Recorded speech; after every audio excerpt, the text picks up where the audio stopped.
हरि ओम पावकानाः सरस्वती वाजेभिर्वाजिनीवती जन्नम वस्तुधिया वसुः।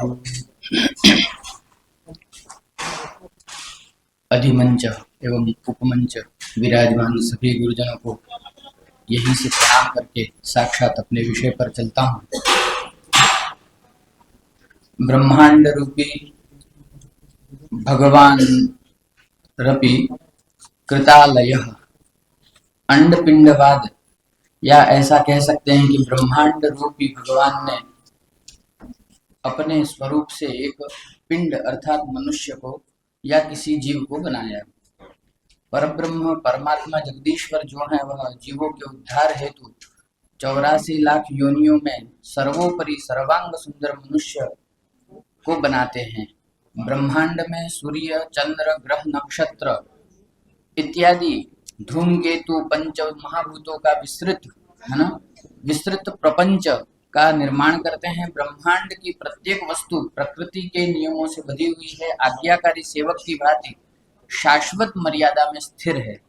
यही शाश्वत मर्यादा को हम धर्म कह सकते हैं।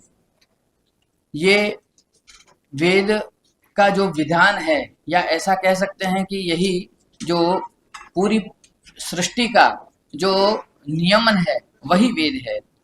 जैसे एक माँ है, उसके 2 पुत्र हैं, एक समझदार है और एक शिशु है। तो समझदार जो बड़ा है उसकी चिंता माँ नहीं करती, शिशु है जो अपना कोई कार्य अपने से नहीं कर सकता उसकी चिंता करती है। वैसे ही इस मेरा जो विषय है वह मृद तत्व पे है, चिकित्सा विज्ञान में मृद तत्व।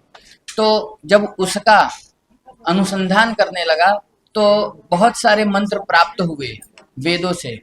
उसमें बहुत सारे मंत्रों में जब देखा गया, सबसे पहले तो सहस्र शीर्षा इत्यादि से प्रारंभ करें तो सर्वम लोकम मयि खाना तक गए मंत्र, सूर्य आत्मा जगतस्तस्थु खश्च इत्यादि बहुत सारे मंत्र मिले। उसमें एक मंत्र और अच्छा मिला जिसको मैं कहना चाहूंगा, ईडेरन्ते हव्ये काम्ये चंद्रे ज्योतिदिति सरस्वती महि विश्रुति एताते अग्न्ये नामानि देवेभ्यो मा सुकृत तं ब्रूतात। यह जो पृथ्वी है वह अन्नदात्री, सुखदात्री, आह्लाददात्री, प्रकाश रूपी, अखंड अखंडनीय जननी है, ऐसा इस मंत्र के भाष्य में वहां पर प्राप्त हुआ। उसी के बाद में दूसरा मंत्र जो है वह मधुमत पार्थिवग्गुं रजः है ना। यह जो रज है वह भी हमारे लिए कल्याणकारी हो, सुखदात्री हो। द्यौः शांति इत्यादि जो मंत्र हैं उनमें भी हमने देखा। एक और मंत्र प्राप्त हुआ ऋग्वेद में, गर्भो यो अपाम गर्भो वनानाम गर्भस्थ स्थाताम गर्भश्चराथम। यह जो मंत्र है उसमें ऋग्वेद में अधिक विस्तार से ऐसा कहा गया, जो यजुर्वेद का मंत्र था उसी को विस्तार से, कि यह जो पृथ्वी है उसमें किरण रूप जो परिणाम स्वरूप जो मिट्टी है वह संजीवनी औषधि के रूप में प्रकट हुई है।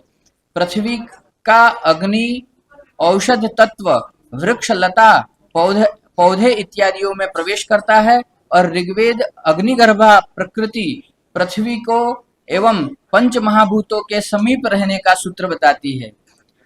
20वीं शताब्दी में महापंडित राहुल सांक्रायतन ने भगवान बुद्ध के त्रिपट उनके सिंहली पांडुलिपि में लिप्यंतर करने वाले बदंत आनंद कौशल्यानंद नाम का एक श्रीलंका में उन्होंने भेजा, और बौद्ध भिक्षुक थे ये।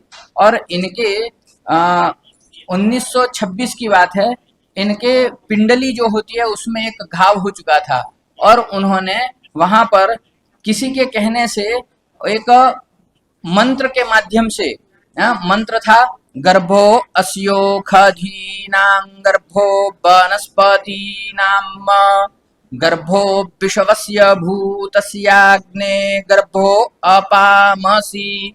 यह जो अग्निगर्भा औषधियां हैं यह आपको ये जो बौद्ध भिक्षु हैं, इन्होंने उसका उपयोग करके वहां पर मिट्टी को अपनी पिंडली में लगाया और उसके जो देवता हैं उनका स्मरण करते हुए, अर्थात तत्तद रहे हुए जो देवता हैं उनका स्मरण करते हुए लगाया, उनको वो रोग मिटा। उन्होंने कई विदेशों में जाकर 1933 में उन्होंने जो पुस्तक लिखे उसमें भी उन्होंने वर्णन किया कि दार्शनिक एक थे ठालके जी, उनको भी इस विषय में बताया।